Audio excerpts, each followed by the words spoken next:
The Red Death had long devastated the country. No pestilence had ever been so fatal, or so hideous. Blood was its avatar and its seal, the redness and the horror of blood. There were sharp pains and sudden dizziness, and then profuse bleeding at the pores, with dissolution. The scarlet stains upon the body, and especially upon the face of the victim, were the pest's ban which shut him out from the aid and the sympathy of his fellow men, and the whole seizure, progress, and termination of the disease were the incidents of half an hour. But the Princess Prospero was happy and dauntless and sagacious. When her dominions were half depopulated, she summoned to her presence 1,000 hale and light-hearted friends from among the knights and dames of her court, and with these retired to the deep seclusion of one of her castellated abbeys. This is an extensive and magnificent structure, the creation of the princess's own eccentric yet august taste. A strong and lofty wall girdled it in. This wall had gates of iron. The courtiers, having entered, brought furnaces and massy hammers and welded the bolt. They resolved to leave means of neither ingress nor egress to the sudden impulses of despair or frenzy from within. The abbey was amply provisioned. With such precautions the courtiers might bid defiance to contagion. The external world could take care of itself. In the meantime it was folly to grieve or to think. The princess had provided all the appliances of pleasure. There were buffoons, there were improvisatori, there were ballet dancers, there were musicians, there was beauty, there was wine. All these and security were within. Without was the Red Death. It was toward the close of the 5th or 6th month of his seclusion, and while the pestilence raged most furiously abroad, that the Princess Prospera entertained her 1,000 friends at a masked ball at the most unusual magnificence. It was a voluptuous scene, that masquerade. But first let me tell the rooms in which it was held. There were 7, an imperial suite. In many rooms, however, such suites form a long and straight vista, while the folding doors slide back nearly to the walls on either hand, so that the view of the whole extent is scarcely impeded. Here the case is very different, as might have been expected from the Duke's love of the bizarre. The apartments were so irregularly disposed that the vision embraced but little more than one at a time. There was a sharp turn at every 20 or 30 yards, and at each turn a novel effect. To the right and left, in the middle of each wall, a tall and narrow Gothic window looked out upon a closed corridor which pursued the windings of the suite. These windows were of stained glass whose color varied in accordance with the prevailing hue of the decorations of the chamber into which it opened. That at the eastern extremity was hung, for example, in blue, and vividly blue were its windows. The second chamber was purple in its ornaments and tapestries, and here the panes were purple. The third was green throughout, and so were the casements. The fourth was furnished and lighted with orange, the fifth with white, the sixth with violet. The seventh apartment was closely shrouded in black velvet tapestries that hung all over the ceiling and down the walls, falling in heavy folds upon a carpet of the same material and hue. But in this chamber only, the color of the windows failed to correspond with the decorations. The panes here were scarlet, a deep blood color. Now, in no one of the 7 apartments was there any lamp or candelabrum amid the profusion of golden ornaments that lay scattered to and fro or depended from the roof. There was no light of any kind emanating from lamp or candle within the suite of chambers. But in the corridors that followed the suite, there stood opposite to each window a heavy tripod bearing a brazier of fire that projected its rays through the tinted glass and so glaringly illumined the room, and thus were produced a multitude of gaudy and fantastic appearances. It was in this apartment also that there stood against the western wall a gigantic clock of ebony. Its pendulum swung to and fro with a dull, heavy, monotonous clang. And when the minute hand made the circuit of the face and the hour was to be stricken, there came from the brazen lungs of the clock a sound which was clear, and loud, and deep, and exceedingly musical, but of so peculiar a note and emphasis that, at each lapse of an hour, the musicians of the orchestra were constrained to pause momentarily in their performance to hearken to the sound, and thus the waltzers perforce ceased their revolutions, and there was a brief disconcert of the whole gay company. And while the chimes of the clock yet rang, it was observed that the giddiest grew pale, and the more aged and sedate passed their hands over their brows as if in confused reverie or meditation. But when the echoes had fully ceased, a light laughter at once pervaded the assembly. The musicians looked at each other and smiled as if at their own nervousness and folly, and made whispering vows, each to the other, that the next chiming of the clock should produce in them no similar emotion. And then, After the lapse of 60 minutes, which embrace 3,600 seconds of the time that flies, there came yet another chiming of the clock, and then were the same disconcert and tremulousness and meditation as before. But in spite of these things, it was a gay and magnificent revel. The tastes of the Duke were peculiar. He had a fine eye for colors and effects. He disregarded the decora of mere fashion. His plans were bold and fiery, and his conceptions glowed with barbaric luster. There are some who would have thought him mad. His followers felt that he was not. It was necessary to hear and see and touch him to be sure that he was not. He had directed in great part the movable embellishments of the 7 chambers upon occasion of this great fete, and it was his own guiding taste which had given character to the masqueraders. Be sure they were grotesque.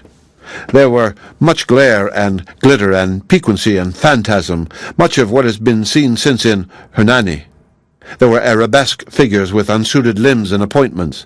There were delirious fancies such as the madman fashions. There was much of the beautiful, much of the wanton, much of the bizarre, something of the terrible, and not a little of that which might have excited disgust.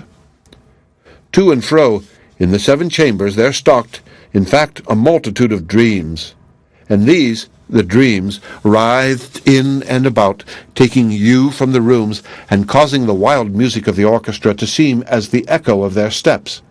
And anon, there strikes the ebony clock, which stands in the hall of the velvet.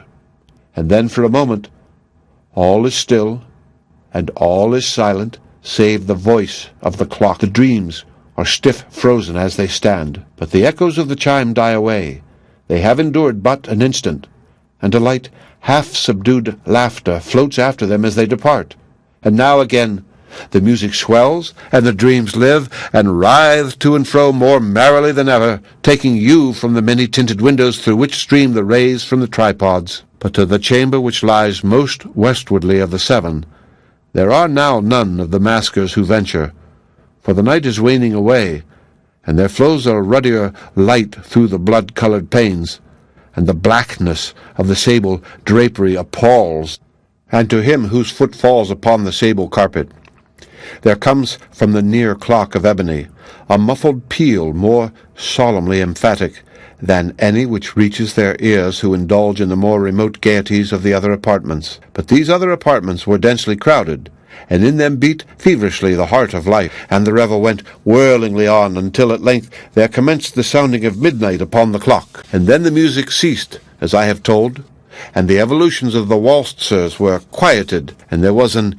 uneasy cessation of all things as before. But now there were 12 strokes to be sounded by the bell of the clock, and thus it happened, perhaps, that more of thought crept with more of time into the meditations of the thoughtful among those who revelled. And thus, too, it happened, perhaps, that before the last echoes of the last chime had utterly sunk into silence, there were many individuals in the crowd who had found leisure to become aware of the presence of a masked figure which had arrested the attention of no single individual before. And the rumor of this new presence having spread itself whisperingly around, there arose at length from the whole company a buzz, or murmur, expression of disapprobation and surprise, then finally of terror, of horror, and of disgust. In an assembly of phantasms such as I have painted, it may well be supposed that no ordinary appearance could have excited such sensation. In truth, the masquerade license of the night was nearly unlimited, but the figure in question had out-Heroded Herod, and gone beyond the bounds of even the prince's indefinite decorum. There are chords in the hearts of the most reckless which cannot be touched without emotion, even with the utterly lost, to whom life and death are equally jests. There are matters of which no jest can be made. The whole company, indeed, seemed now deeply to feel that in the costume and bearing of the stranger neither wit nor propriety existed. The figure was tall and gaunt, and shrouded from head to foot in the habiliments of the grave. The mask which concealed the visage was made so nearly to resemble the countenance of a stiffened corpse that the closest scrutiny must have had difficulty in detecting the cheat. And yet all this might have been endured if not approved by the mad revelers around. But the mummer had gone so far as to assume the type of the Red Death. His vesture was dabbled in blood, and his broad brow, with all the features of the face, was besprinkled with the scarlet horror, when the eyes of Prince Prospero fell upon this spectral image, which, with a slow and solemn movement, as if more fully to sustain its role, stalked to and fro among the waltzers. He was seen to be convulsed, in the first moment with a strong shudder either of terror or distaste, but in the next his brow reddened with rage. "Who dares," he demanded hoarsely of the courtiers who stood near him, "who dares insult us with this blasphemous mockery? Seize him and unmask him, that we may know whom we have to hang at sunrise from the battlements." It was in the eastern or blue chamber in which stood the Prince Prospero as he uttered these words.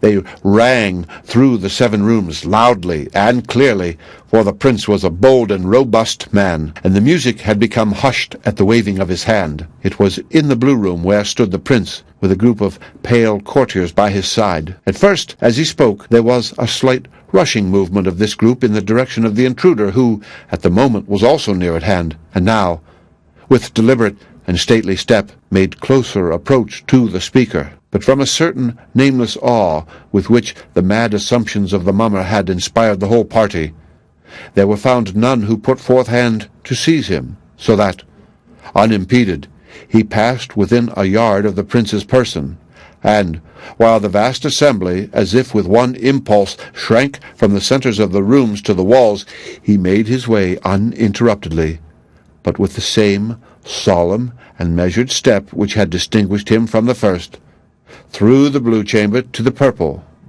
through the purple to the green, through the green to the orange, through this again to the white, and even thence to the violet, ere a decided movement had been made to arrest him.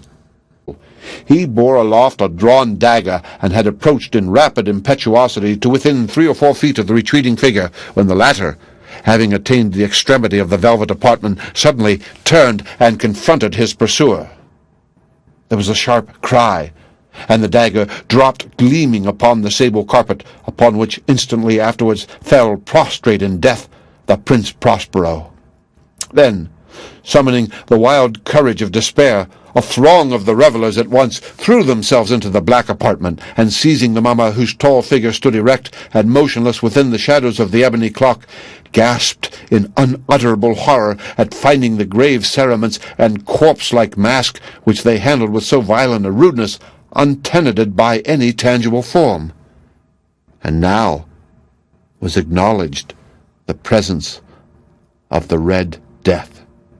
He had come like a thief in the night, and one by one dropped the revelers in the blood-bedewed halls of their revel, and died each in the despairing posture of his fall. And the life of the ebony clock went out with that of the last of the gay, and the flames of the tripods expired, and darkness and decay and the Red Death held illimitable dominion over all. The end.